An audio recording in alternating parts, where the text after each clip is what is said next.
Hello everyone, this is DavidViadel23 and welcome to the Mandragon's Cave. Today we are gonna be talking about One Piece 1161, okay? So we are gonna be drawing one of the God Knights, because you know that we have this collection of God Knights, and slowly I would like to cover them all. So we have Saint Maffy, and this is one character that it's in this episode. It is a character that I don't think Oda is gonna go much more into detail. I don't think Oda can give like a nice background to all of them. As so far as we know, we have Gungo, we have Saint Somers a little bit as well. And I think with those two, for what we need in Elbaf, for what we need in the flashback, they will have enough importance, okay? So that's why I think we could draw her here, and if in the future, for whatever reason, something major happens with her, we can always draw her again and talk about her again, or draw her in another perspective or something. But I think is, for me, one of the God Knights that is coming in this episode, and at the same time that I don't think Oda's gonna give her much more screen time that she's already having, okay? So 1161, I'm talking about this episode because it's the previews that we had, because this week there is no chapter, okay? So we can develop a little bit more, we can kind of entangle in conversation with 61, because there is a lot of information, there are many things that I enjoyed a lot, and I think it's worth to check, okay? So, first of all, let's kind of situate more or less here. We don't have a full body drawing of her yet. We only have more or less up until the ankle, more or less, I think, or until the knee, more or less. We can't understand the size of this character because she's always kind of serpentine, like it reminds me a little bit like Sandersonia, Boa Sandersonia, the sister of Boa Hancock, and Marigold as well. So she's very long. At the same time, she has horns like Kaido. I think she may be a hybrid, like we had Dellinger. The teeth looks pointy, like the Gyojins as well. It reminds me some sort of mix between Oni and Gyojin, in my opinion. I don't know what's gonna be, but now, for the time being, I think I'm gonna bet for that option. Okay, so maybe we don't draw her full. We only draw like in her representation in 61, and that's it. But let's see. She reminds me a little bit like a mix between Crocodile and Cruella de Vil. It's a very nice design. It's a design that if we had time, it could be interesting. But we will see what's gonna happen with her. Okay, we will reach. I'm gonna be analyzing the episode, talking a little bit page by page, and we will see other topics as well. Not only talking about her today, but we will see other topics as well. And let's do. Just trying to do the face a little bit, focusing in the face, so we have distinguishable design, so we recognize that it's her, and then I can draw a little bit more loose the rest of the body. Okay, let's do all of these. So as I said, there is no episode this week. I was very anxious about reading it, because the story or the flashback is very interesting. It's getting very to the top of everything now. We have all the top tiers in God Valley. Everything is moving around. We have the dragon story as well going on at the same time, and I am very curious. I said it in my previous video as well. I wasn't expecting to have these kind of reveals so suddenly, and I love it because I've been waiting many years since the beginning of the story that I've been reading this. To know all this information, okay? So I guess a lot of people out there, it feels like me, like we are anxious to see and to know what's gonna happen with all of these guys. Something funny that I see in this character, because Oda like me, like I do here, Oda loves cartoon, and he uses the fantasy and the mythology a lot. And here she has the head with this shape like the Mount Fuji. The Mount Fuji, when it's drawn, not only in one piece but in many places, it is kind of drawn like this, like with these three peaks, and then because she has two colors, we're gonna paint this a little bit black. But this represents as well the Mount Fuji that we have in Wano. Okay, the real one in Japan and the one in Wano. That is a caricature, a representation of the real one. So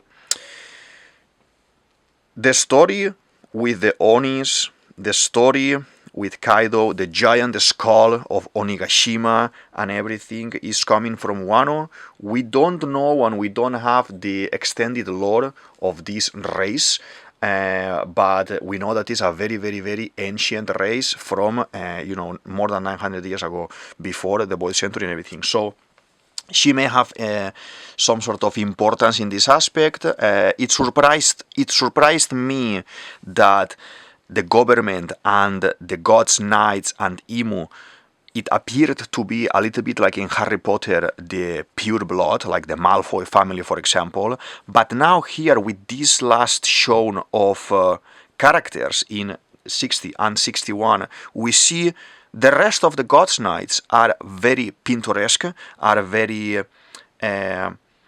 different for what we were expecting. After seeing Shamrock, after seeing Gunko, after seeing Summers, then you have some guys like this, for example, or like that monster at the back as well, that is looking like a demon as well.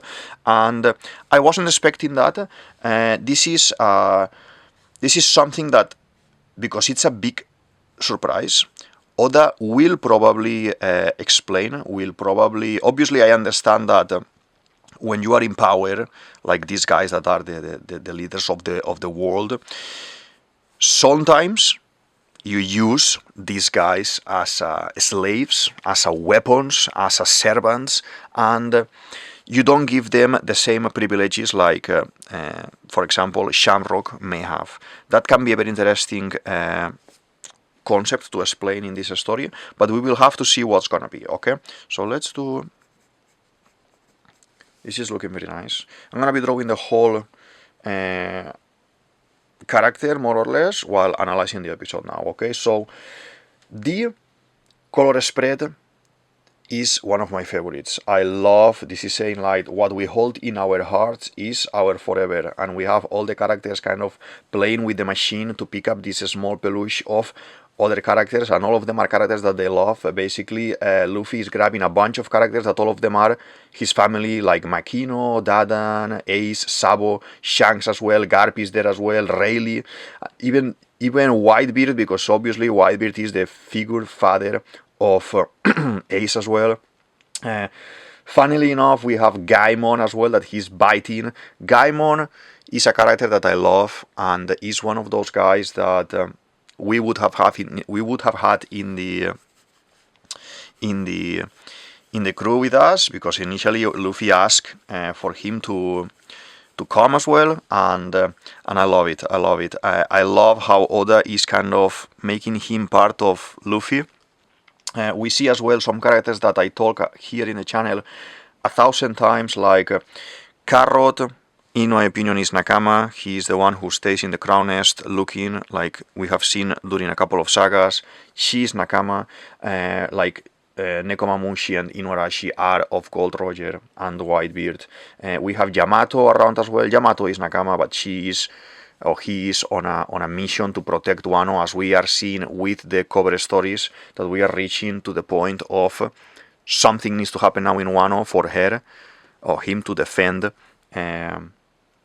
the territory together with Momo. And as well we have Kinemon around. Kinemon is family. All of these guys that are with Luffy are family. Nami, very nice as well, having the sister, the mother as well. Bibi is there, Genso is there, I love it. We have plenty of other characters. I'm very happy as well to see in the background we can see behind the yellow color of this tube that is concealing all the peluches there. We can see, I think that is Richie. That is Richie from Boggy's saga, from Boggy's crew, and I love to see a little bit older characters in the sense of story from the characters from the beginning. Okay, let's do.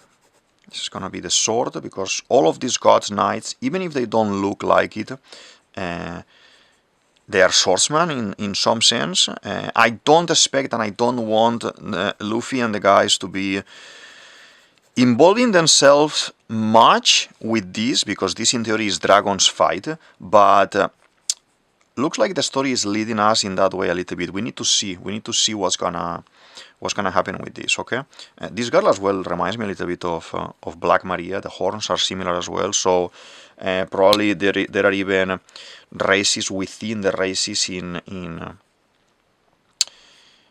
the giants, maybe.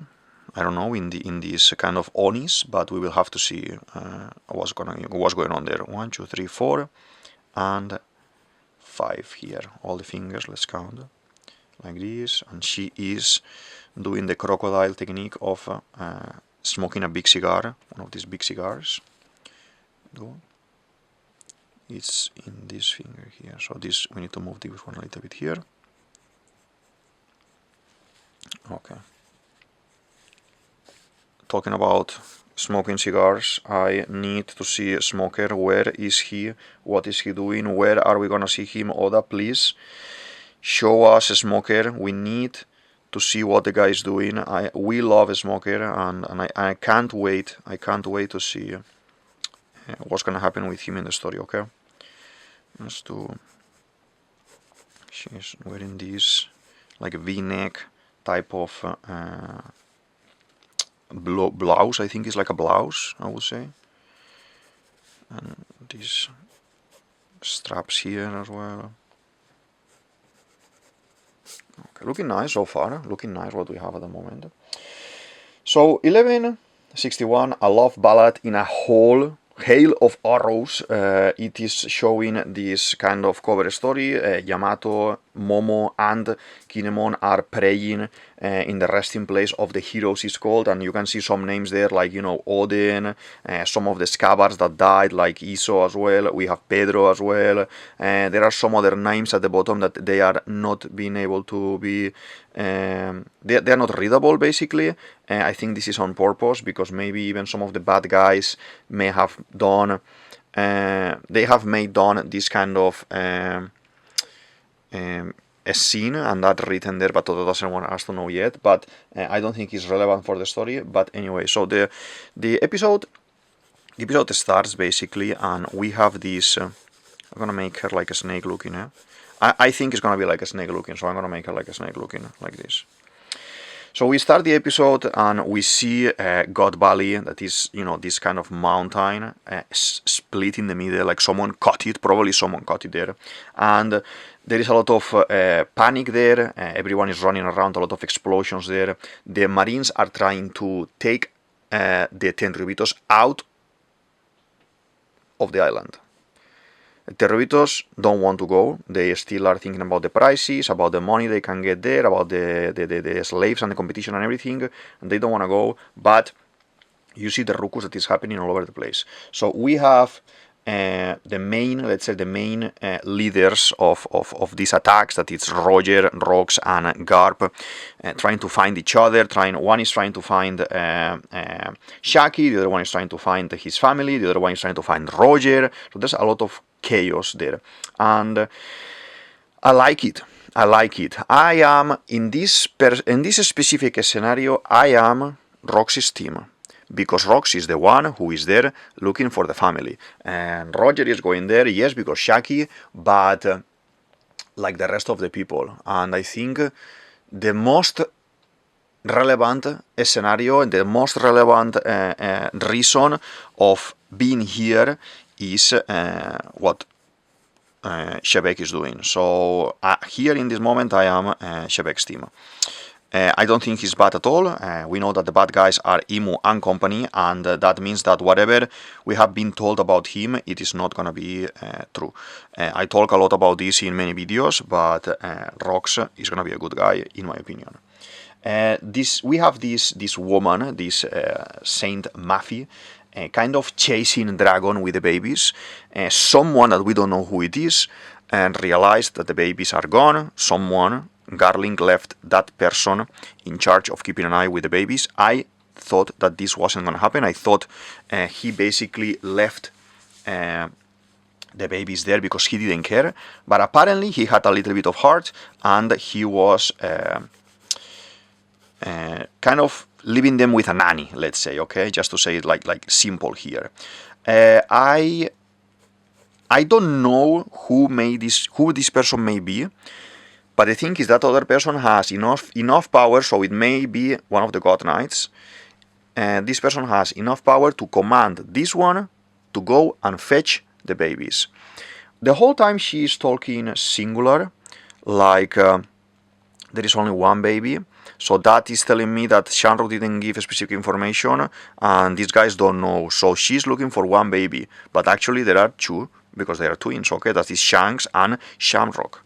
We're gonna draw now him here, okay? So it's gonna be the hand. This is gonna be the baby there. I'm gonna do the baby here. It's very tiny, so yeah, this girl is like Black Maria, she's gigantic. That's very nice, that's very nice. And he's gonna be here crying. Okay, the little ear here. It's gonna be very tiny in our drawing as well. So let's see if we can do the whole thing here without doing just as much for the baby, because it is very tiny, the drawing I'm doing today. As you can see, this is my finger, so it's like a little bit larger than a finger. We have 1, 2, 3. And then the last one is going to be here, 4, okay? And here we have the hand, that it goes down like this, and like this, and down, okay. We're going to draw a little hand for him that we will define later with the fine liner, but more or less the pencil is always, you know, it's for situating how this is going to be, like this, and now like this, okay. All of this is going to be a massive cape. She's wearing like this Doflamingo style of cape that I love. I like when we have the normal cloaks, but these kind of feathery ones, like boas, I love them. So this is very nice. And we are going outside of the frame, but as I said, I'm going to make her like snake-like, like this. So she has this kind of flowery pattern. All these flowers are going to be probably out of bounds. We are going to see them outside of the scene like this, yeah, something like this is nice. And this cape, or this cloak, I want the cloak to go through here, covering her, so we actually don't know. So let's say in the future something relevant happens with her and we need to talk more about her, then I can draw full body if we know if she's like half a snake, because this is a hybrid in some sort and is mixed with something. With something she's mixed. I don't know, even Oda wants to bring the idea of Medusa as well, and we have some information about her regarding this topic as well, okay? I'm just gonna mark more or less like something like this. I think it will work for this cape, and later with the pen I will do all the details and everything. The cape is going to be kind of whitish anyway. I think I want to go for this Cruella de Vil look that she has. Maybe I use black and whites, a little bit of color maybe, some greens maybe, some reds for the dress. I think it's going to be like a dress, like a long skirt, but yeah, it's looking nice. I want to know as well your opinion about the episode, so please in the comment section talk about the episode. What do you think? What is the surprise that you got? Like, what the thing that you like the most, for example, as well. And let's do all the details here. The arm. This is gonna be cape as well. And then here is a little bit of arm and this kind of bracelets that she has as well. Okay, I will do a little bit more of these flowers here and here. And like Shanks, it has this kind of Hawaiian pattern for some of the sides here, okay? I don't know how this is gonna be, but I think something like this I like it to start. let's now jump into 0.1. So she shows up and shoots a beam from the mouth like a laser. Okay, this is very pacifista. I don't think she's gonna be a robot. This is very Kizaru as well. I think God Valley is the beginning of everything and the beginning of most of the important fruits that we have at the moment in the story. And to be honest, we are gonna see maybe this being a Kizaru power before Kizaru got it. I don't know. We know that we have Kizaru some time ago. I don't know if it is at this point where Mats is happening. I don't remember now the timeline, but we know that very young Kizaru, he already had the fruit, okay? So maybe this is a little bit far-fetched, but we will have to see. When she shoots at him, obviously, she gets him, he falls and drops one of the babies. She grabs the baby, that is the scene that we are drawing here at the moment, and he's like, oh, you know, so good. I didn't know that the Garling could have a kid or anything like that, but, you know, because he's a bad guy, you know, he's not like a nice person. But I think she's like, I think I got the bad guy. So she's talking, basically, she wants to eliminate Dragon. She's gonna stab Dragon. The sword that she's using looks, to be honest, a little bit different for what it is sheathed here on the side, but I think just a matter of perspective there, okay? Let's do the lips here. I think it's just a matter of perspective there. Dragon had 2 babies. She realized only about 1 baby, and she's talking about 1 baby, so she has no clue that the other one is around. In this scene, he dropped both of them, okay? He dropped both of them. Let's do teeth. This 01 is a little bit okay, like this. Nice. The glasses are very nice. It reminds me as well a little bit like Scopper Kaban, Kuro. I love the characters with glasses, and they look very kind of cocky and mysterious, everything, and I like it. Well, this type of guys, this type of characters, they have the power to be cocky and everything because they are super strong. So let's do the Mon Fuji here as well, and then the hair, the horns as well. Very nice to see the difference in all the horns that we have seen so far. So that's why I was saying that probably this girl is gonna have some sort of connection to Black Maria, or as well connection to different type of giants, or mix with Dellinger, with maybe Gyojin, like some sort of experiment by Saturn. It could be. We will need to keep exploring this. So there is like a tremendous rumble there, and a bunch of trees are cut in half, like a monster is passing through.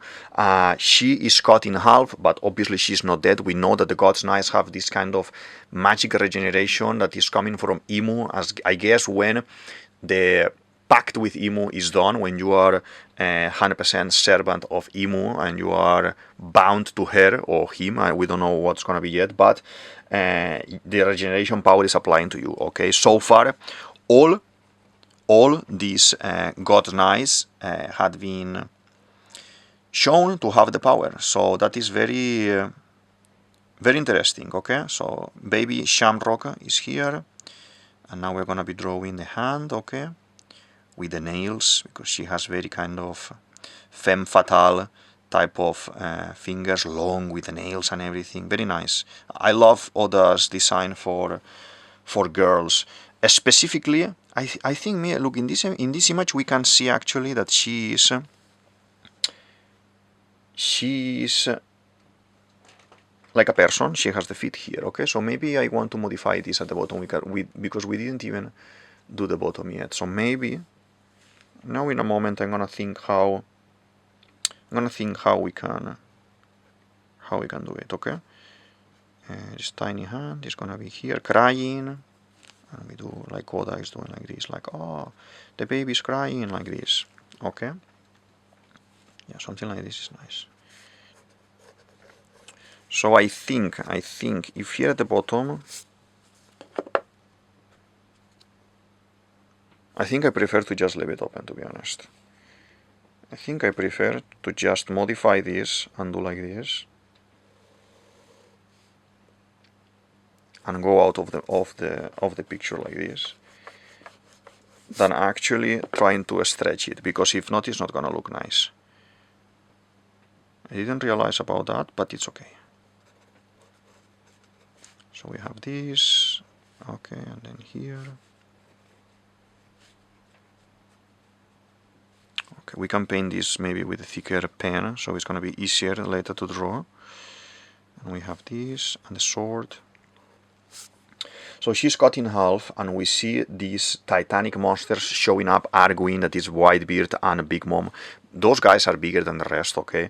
And there must be some sort of explanation. Maybe later it's revealed that Whitebeard is gonna end up being a buccaneer or something like that, because, you know, he's very similar to Kuma in the design and in the face as well, and it could be like that. Dragon is in a corner, very tiny, like a tiny mouse, surprised of these ginormous people. And this is something that I remember talking with someone ages ago, and starting to tell her some of my stories. And in my stories, obviously, I have references from fantasy, I have references for many mangas and from One Piece, and some of my characters have different sizes as well. And I will try to explain the size difference and how that wouldn't matter in a story if you put it in context. And she couldn't understand until I brought her into reading One Piece as well. So by reading One Piece, at some point she was like, now I see why do you mean that the characters can have different sizes and doesn't matter, because, you know, you need to put it in the world. When you are world building, that is something that I love to do, world building, storytelling, character design. It is something that you need to take in consideration. If someone is the normal size, human size, that is good. But if there are guys that they are bigger or shorter or smaller or I don't know, different, it needs to be in the context. Now, it's not a surprise for us to see someone like this that is gigantic as well, with horns, with pointy teeth, because we have the context of other characters being like that. We have the context of maybe being mixed with a Gyojin, maybe being mixed with a Ors kind of character, type of like a ancient Oni, something like that. So it is very important, depending always in the context. So if you are as well like me, drawing and writing stories, creating your own illustrations and things like this, keep that in mind, that anything that you want to do, everything is valid, but it needs to have a context. If for me, like in Dragon Ball now, I'm gonna draw an extra eye here because Tenshin Han has an extra eye. Why is that? Why is that? Are there multiple races, even anthropomorphic animals in your story? In Dragon Ball, yes, they are. So it's not out of context. There are aliens as well. Yes, there are. So you can put everything in this frame to have your own world. Like in Harry Potter, I was saying before, it is not strange to see the werewolves. Or in Lord of the Rings, it is not strange to see, for example, the orcs, on how the orcs were made. Okay, everything needs to have like a nice world building. If obviously you want your story to be coherent and at some point even successful. So that is just an advice from me, from my own experience. Okay, some details here. And then this lady has this kind of, I always say this like kind of the Shirahoshi thing, because Shirahoshi has as well the shirt like this, and it's very nice. But I'm gonna use the thicker pen for that. So we carry on seeing these guys fighting, you know, Whitebeard is arguing with Big Mom. Big Mom thought he was gonna cut him, but he wasn't. You know, they are colleagues, so Whitebeard is a good guy. He will never do something like this, but they are still arguing. You see these kind of 4 titans in the shadows, coming from the shadows, and they happen to be the 4 Yonkos, let's say. We have Kaido, Big Mom, Whitebeard, and Shiki. I liked this. Because Shiki is from the movie, okay, Strong World, and I love the movie. It's one of my favorite movies. I would say my second movie.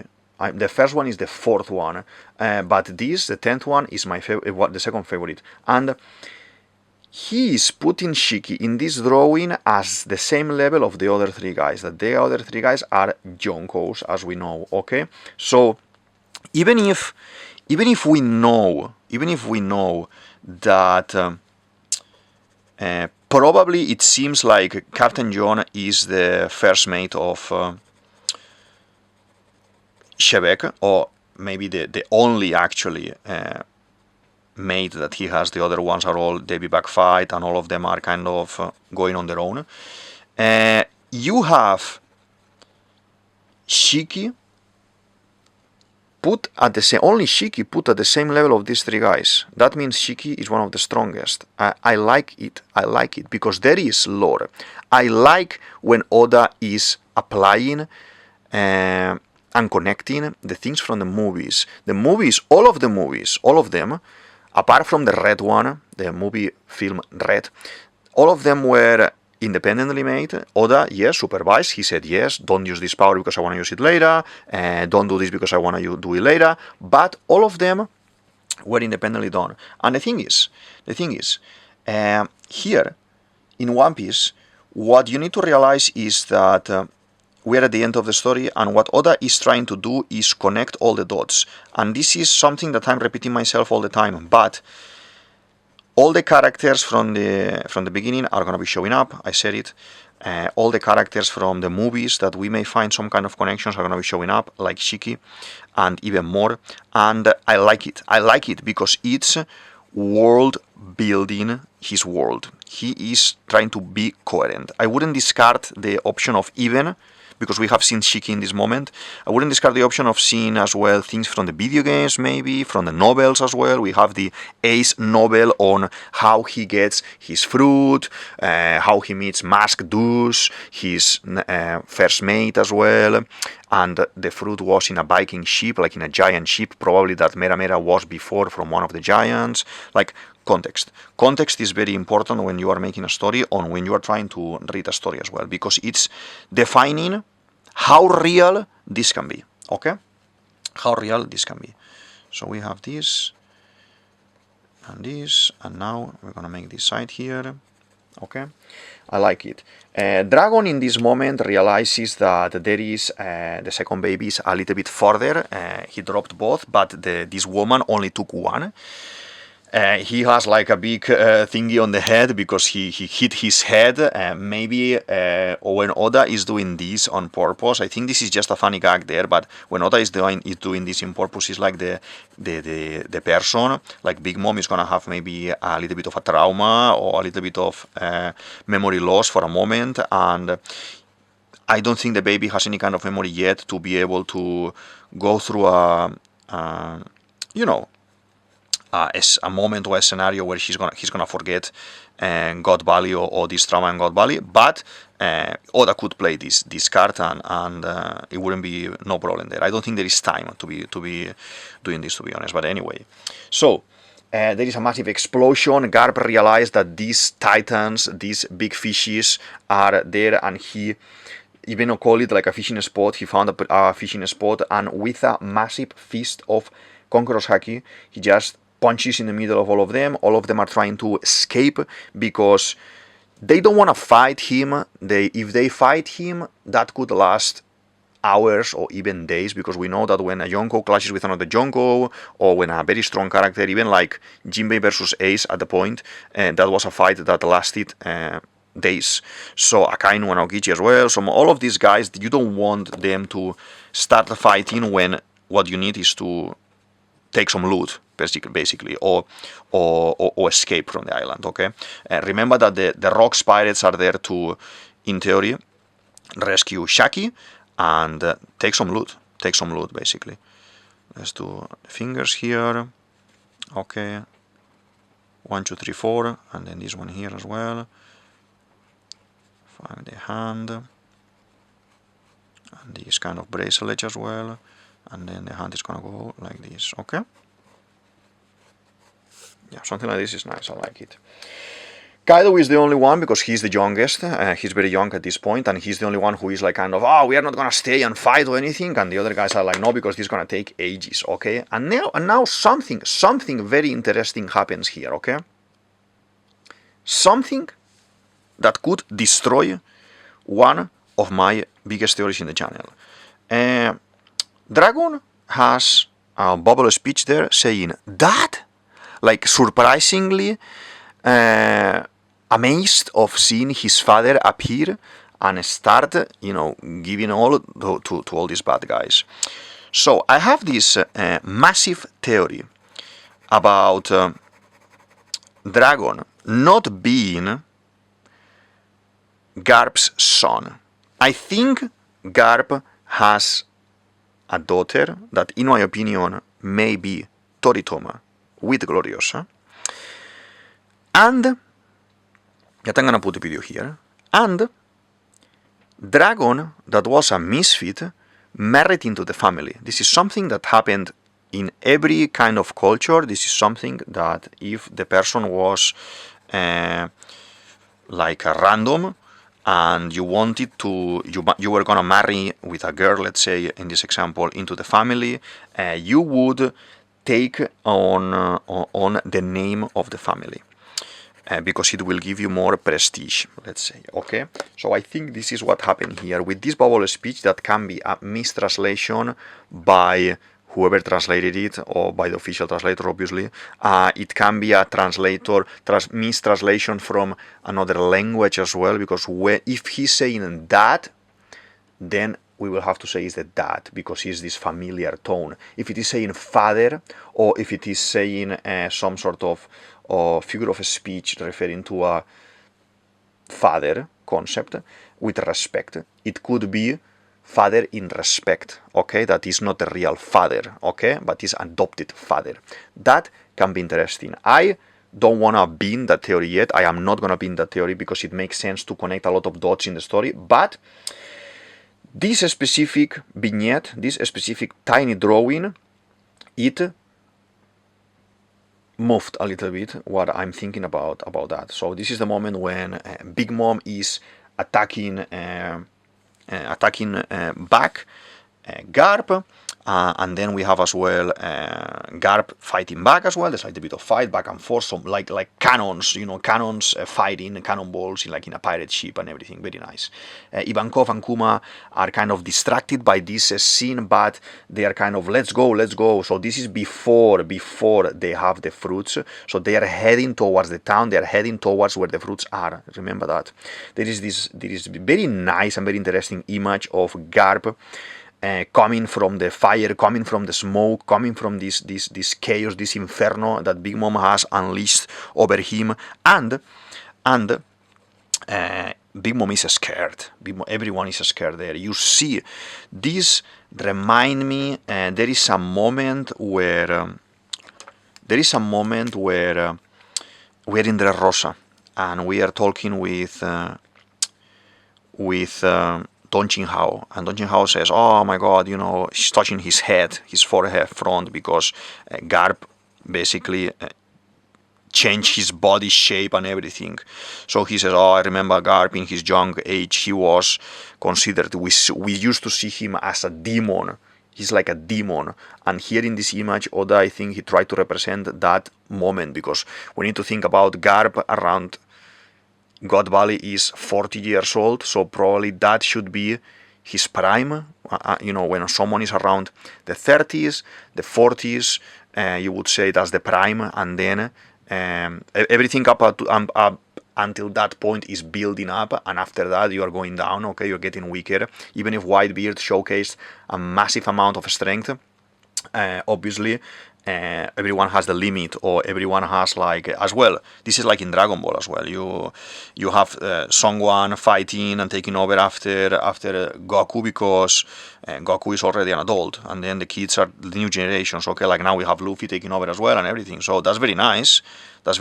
But we need to put in context that Garp here was in his prime, and probably the rest of the guys not that much, okay? Maybe Whitebeard yes, because Whitebeard is around the same age as well, but Kaido was a kid.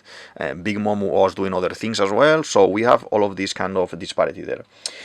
So, Saint Maffy is reporting that she's got the baby, so they are kind of safe from Garling's craziness maybe at that point. She doesn't know there's a second baby. Garp. Dragon is escaping with baby number 2, that is Shanks, okay, probably as well, like Kuma and Ivankov heading towards the chests, where we are gonna have this this moment where he needs to somehow leave the baby inside the chest, because we know that later Shanks is gonna end up in Roger's ship when they take the loot and everything, and when they open the chest to see what kind of treasure they got, baby is gonna be there. They're gonna have a baby. They're gonna be parents now and everything, and that's gonna be very interesting. We know that is gonna happen 100%. If Dragon is the person who puts the baby in the chest or no, we don't know. I expect that it's gonna be a yes, but we don't know yet. Okay, let's do. I'm just doing this with 0.8 because it's the cape. It's only a fine line, and it can be interesting if we do it like this, okay? And as well to cover this area here. That obviously, how this is a very, very tall woman, I am not going to do the feet as I said before, because we are going out of frame. Even Oda, when drawing her, has done only this moment. He hasn't actually been doing the rest of the body because she can't fit here, okay? To do that, I would have had to draw her very, very tiny, and I didn't want to do that, okay, because this is already pretty small. I'm drawing in a A4 paper, like a normal size paper, and I didn't wanna draw that small today, okay. Let's do this, and now we're gonna do some of the flowers here, like this, like this, like this, and the flowers have this kind of texture around that we're gonna paint in black as well. Like the manga, I like the manga. When I don't know the colors that it's gonna be or the design how it's gonna be, you will see me going for the tones in the manga. Maybe these flowers later are gonna be red because it looks really like quite similar to one of the Easter flowers. I think it's called. That it is. I think that's the one that you put in Christmas as well. In the house, the red one, maybe one of these, maybe. So we will see. Just if later it happens to be red, and we can draw her again, as I said, okay? I try to not repeat the characters. I only have, I think it's Copacabana a couple of times repeated because we're trying to guess who was the character. And later we happen to be right, and we got that right, so like this, like this kind of Hawaiian or something. This sword. Okay.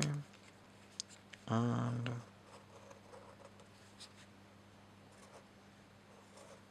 yeah, I think something like this is interesting. Okay, now let's paint it. This is gonna be just texture at the back like this, okay? I didn't realize when I started using 0.1, I think the 2 is gonna be a little bit better, like here, you see? To do all this kind of shading details and everything. So straight away we jump into another of the gods. We have the Man-Meyer girl going crazy, shooting at everyone there. She looks like very good, shooting like, this is like a Usopp fight. I would love to see like Usopp fight, like a contest or something. This Terubito is the same family of Gunko, by the way. And this has been confirmed already. And she's shooting at everyone, making a lot of points. And then we jump into the town. The town of God Valley looks a little bit like a cowboy type of area with wooden houses like saloons and bars and things. I can't wait to see how it's gonna be animated. I can't wait to see the style. I have to say, and I said it multiple times here in the channel, Toei, listen, no need to make everything so colorful. It could be a little bit more moody for some aspects. This, for example, God Valley, it could be moody in the sense of more gray tones, earth tones, more dirt. Everything is pink and bright yellow and bright like in Egghead animation. I think for me, I don't know if you are feeling like me, but it takes me out of the story a little bit because I am watching or reading all this epicness, non-stop epicness, and then they show up with this funny type of shirts and everything. That is very One Piece, yes, but just please do a little bit like Water 7 and Lobby. Water 7 and Lobby. A little bit more neutral colors that they match with the environment and everything. And I think it gives For my personal taste, it gives a little bit more of interest in the visuals, okay?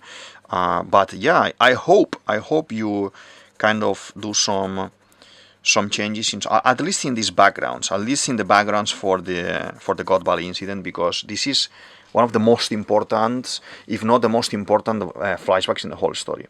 So you have this mini map. You know, when we see a mini map in any One Piece saga, means that this saga is finishing. So I don't think it's gonna be that long. The God Valley mountain has a cut in the middle, as I said at the beginning, like this. Roger and his crew are coming from the top. Rox and his crew are coming from the bottom, okay, from north, from south, and the Tenryubitos are trying to escape from a tunnel inside the mountains, like a mine, basically, in the cowboy stories. So probably Oda, well, not Oda, Toei, make it a little bit cowboy with earth tones, okay, and mines and grays and darks. That could be very nice, okay, that will be very, very nice.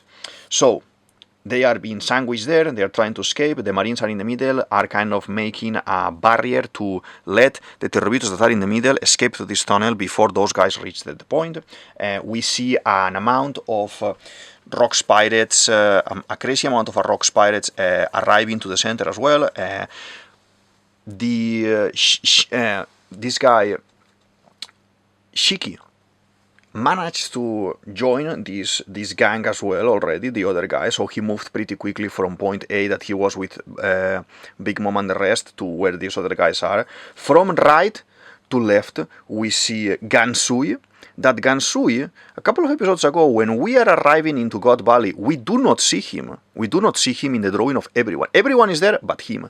And I thought he stayed behind to keep an eye on the island together with Ochoku, but it didn't happen. So we have Gansui, and then we have Gloriosa with the snake on the side, and then we have Gilbastard, that this is the guy from the Wanted series, confirmed by Yoda that is one of the crew members of the Rocks Pirates. And then after him we have, I say that it's X-Drake's daddy, grandfather.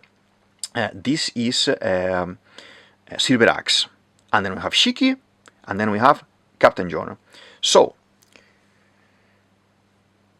these three guys, Gilbuster, then we have Silver Axe, and then we have Gansui. Those three characters are together, and those three characters end up in Thriller Bark as zombies.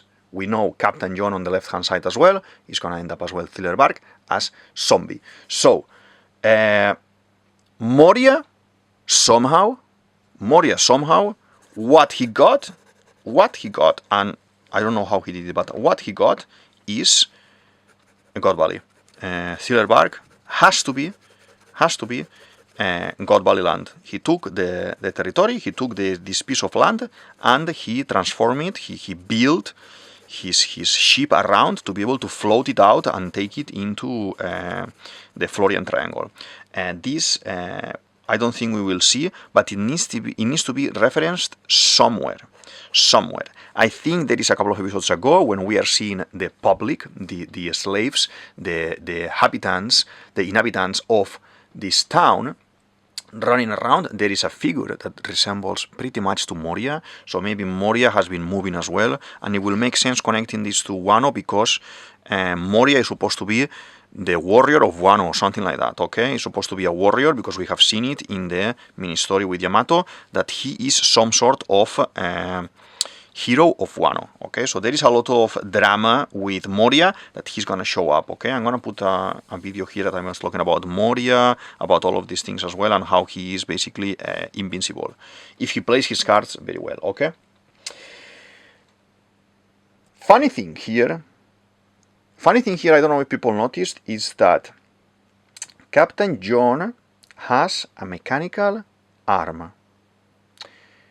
Oda is trying to debunk our theories. Slowly. I've seen a lot of people talking about what fruits may be in the chests, what fruits may be in God Valley. I made one myself that I'm gonna put here so you can watch it as well, okay? and I think it's pretty clear the fruits that they are going to be there. So we know that Eustace Kid's fruit is not in the chest, but if Captain John is going to end up dying here, he could lose the fruit and someone else take it away from there, okay? That is a very interesting concept. I don't like when someone is using the fruit like the previous owner. Like, I don't want to see this guy using the fruit like he is actually Kid, okay? I want to see him using the fruit on his own way. It's like if I'm giving you a tool, let's say, I am not going to be using the tool the same way as you. This is not like, this is not like I'm giving you a glass of water and you drink, everyone drinks like the same time, no? Like I'm drinking like this. This is like a power, okay? So if Zorro will have the Gomu Gomu, Zorro wouldn't fight in the same style like Luffy because Zorro has his own style, his own things. If all these things about the Nami and the electricity, Nami ends up having Enel's fruit, Nami will not use Enel's fruit like Enel is using it, okay? So I think Oda is just drawing it this way for you to connect. For you to connect. That doesn't mean that John is the father of Kid. This means that the fruit ended up with him later, okay? But just for you to recognize that, yes, this is Kid's fruit, okay? Interesting at least. I am curious to see why and where is this leading. I do not want to see, how will you call it? I don't want to see Lo's fruit, Kid's fruit. I don't want to see all those fruits again having the main importance because we already had importance with them for a very long time, for many episodes, and I want to see a little bit of a different thing, I would say, okay? I'm just gonna do the hair for Shamrock, okay, a little bit like this. And we can dress him in yellow, for example. I don't know, why not? Yellow, little shoes there as well. Maybe this I've done Shamrock red. Maybe I do this one red as well. Just from the contrast, it could be interesting, okay? Yes, I like it as well with these reds, with the contrast with the blacks as well, okay? So I think it's a very nice color, and this is like a brown type of red, okay? And then we move into one of my favorite parts of this episode, that it's Summers going into the kind of prison room, or I don't know what is this. I don't think it is a prison itself. It is like a room that they are using as a cell to keep the treasure of Hachinosu, and that is Shakuyaku, okay? The former empress of Amazon Lily and the pirate captain of the Kuja. So basically, he goes there, like the typical scene that we have with an abuser or a kidnapper that is talking to the girl like, oh, you know, I'm gonna call you, I'm gonna kill you here, blah blah blah. We see how Shaki is super strong. We don't know that she has a fruit or anything so far, but she managed to kick everyone that was in there and left them out. There is one that is stuck in the wall. That is very nice. She's been a little bit cocky because she feels, obviously with the Haki, that there is a Rukus outside and they are trying to save her. That is very nice as well. And I want to see what is going to happen with that. I like her attitude. And then Summers slaps her on the face. Oh my god. But it's not like he's upset with her or anything like that. He says, he's like, there is nothing less cute than a woman who knows her worth. So he's the kind of bad guy that he doesn't respect the woman or anything. So he needs to get it. I done this theory about Rayleigh a couple of weeks ago, like a month ago, something like that. I'm gonna put here, and we were right. I said Rayleigh is gonna come swinging. Rayleigh is gonna come and he's gonna go crazy. And so far, he is the one showing up. So she puts a little bit of resistance, she fights a little bit, she's not like the damsel in distress that you will have in a, you know, medieval type of fantasy story where she's not gonna do anything. Oh my god, please save me. No, she actually fights, kicks him, in this moment when she turns around like Sanji and boom, kicks him on the side. I think he's got there a broken arm. It looks for me because the position that he's drawn, but he has the regeneration as well, like all the God Knights, and we have seen this already. So he is basically straight away recovering. Very interesting. I like it very much, this moment, and then because she is kind of a fighter, she's not gonna stop. And then he, with his power, he makes this kind of cane or kind of like a very big mace that he hits her off screen on her leg, and he busted that leg is all bloody and everything. She's suffering on the floor and everything, and he's being cocky like, oh my god, you know, imagine all these guys that are coming all the way here for you, fighting, you know, trying to defeat us, and what if now I kill you here, and when they arrive and they think that they won, they see you dead here. Oh, that will be so sad, no? That will be so cool. I think I'm gonna do it. The only repercussion will be Garling, but Garling will never know that it's me, so I'm just gonna do it, and that's it. So that is crazy. That is crazy. He's bad. He's a bad guy. When I saw him, I thought, man, this guy needs to get it. This guy needs to get it. And now here, more and more. The other day as well, with the scene with the kids and everything, like putting like a bed of thorns on the bottom so he could, the kid could jump in there and die. That was crazy. So Oda is showing you how retorted these guys are, and he's making it nice for these bad guys to be bad and to be hateful, and for you to want them to be destroyed. I'm enjoying a lot this flashback, I have to say. We see Roger clashing with Whitebeard.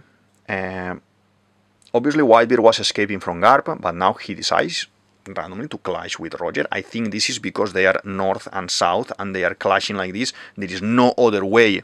There is no other way for them to go somewhere else, so they have to clash. There is a massive Conqueror's Haki explosion there. Everyone is flying. Shiki is very excited, very buggy, and, you know, shouting like he's the one who is gonna rescue Shaki and everything, blah blah blah. And then Roger, very kind of frustrated, is saying, you know, I'm tied here. Now I have my hands busy with Whitebeard. Just you guys go and take Haki. And I see him, Rayleigh, flying out of the cloud of fight. Man, that's very epic. If this is animated very nicely, this moment could be very epic. Like, he flies like Zorro out of there, and the conversation inside of the cell is happening still. You know, Shaki is very like, oh my god, this guy is just gonna kill me right now.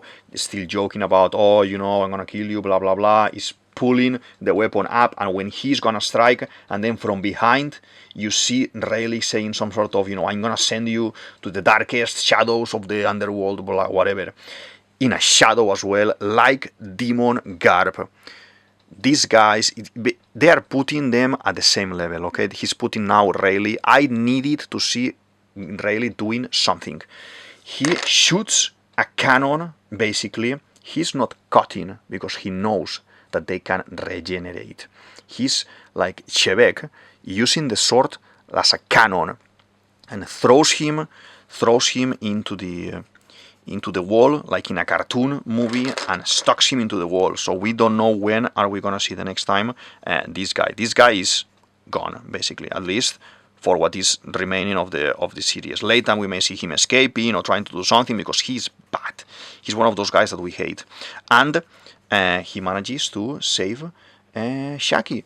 Shaki, you know, they have this kind of mini flashback, remembering like, oh, you know, I left this note, like, come and make me yours and everything. And Rayleigh, he's, you know, I'm sorry, I'm here for you. You know, I'm late. He's late. And Shaki is crying. A little bit of moment. It's very nice, very beautiful, very prince and princess movie moment. I like it. These guys are not like that. This lady This is not a lady. This is a warrior basically, and she doesn't need saving. But in this case, it is nicely done like this. I would say I like it, and yeah. So she saved everyone. Like Roger and Gabon, they realized that that girl is not for them. That this fantasy, this obsession that everyone had is not for anyone else only than Rayleigh, and they are accepting it. I think they are crying, like jokingly crying, like, oh my god, yes, let's go, and they accept it. So from now on, I don't think we're gonna see any kind of silliness regarding Garp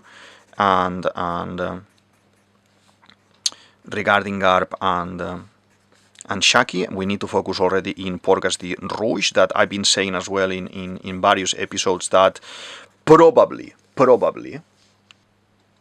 the woman who Garling got pregnant, maybe, I'm thinking, she's not dead.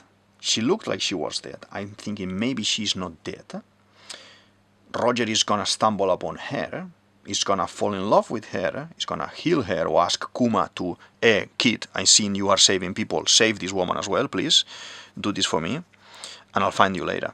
And then is when he is gonna go and find her, have a kid and everything. This would make Ace and Shanks brothers. And that is crazy. It can be very, very interesting, to be honest. And I know it's like a little bit of fanfic and some sort of a personal thing that I would like. It can be interesting. It doesn't have to happen, but I would like it. It can be very interesting for the story. It can be very interesting for Luffy. I don't think Luffy is gonna care at all about any of this, but it could make this part very interesting. I need to paint this a little bit dark. Okay, because I think I like it if we play a little bit more with the dark tones here with this character. Like this. Like this. Okay. This is looking very nice. I'm very happy with this drawing today. I'm gonna do, I think, just a tiny bit of detail so we can actually see that we have something going on here. Okay, you see now how I'm doing the line is popping out the design. But yeah, I wanna know your opinion about 1161. I wanna know your opinion about Garp, Roger, Rayleigh situation, Summers, this girl. What kind of mix do you think she is as well? I wanna know as well your opinion about the God Valley incident and everything that is happening. What do you think is going to happen next? Some theories, if you want to drop in the show more section some of your own theories as well, that can be very interesting as well. And I invited everyone as well to request some characters that you want to see drawn. At the moment, I don't have any requests. I've done two lately, that it was Absalom and Dr. Hogback, and those are done, very nicely done. Thanks, Gambit, for that. And yeah, but if you want to see your favorite character drawn and we don't have it in the channel yet, just feel free to put it in the show more section, and let's do it. Let's draw it, okay? Let's do all of these. Yeah, I decided to do this hair like this because for me she looks a lot like Cruella de Vil. And let's see, I think it's gonna be black and white. We will see. Maybe I should have left the clothing black and white as well, like Cruella de Vil, but no, it's okay. I wanted to add a little bit of color, so a little bit of life to the character. Like this, like this, like this. The hand, I need to do the hand a little bit because you know, guys, that when you are drawing, you have this. You want to do a little bit of color on top, and it will fade. It will fade the line work a little bit, so you need to add a little bit of extra line here, okay? I'm gonna do this bracelet in black. It can be nice as well. And Shamrock's body, a little bit like this, okay? Looking very nice, I love it. I love it. I love it. These guys with the capes and these cloaks and these kind of boas, it's very nice. It's very nice. I add a little bit of tone here as well. This is the hair. And the smoke.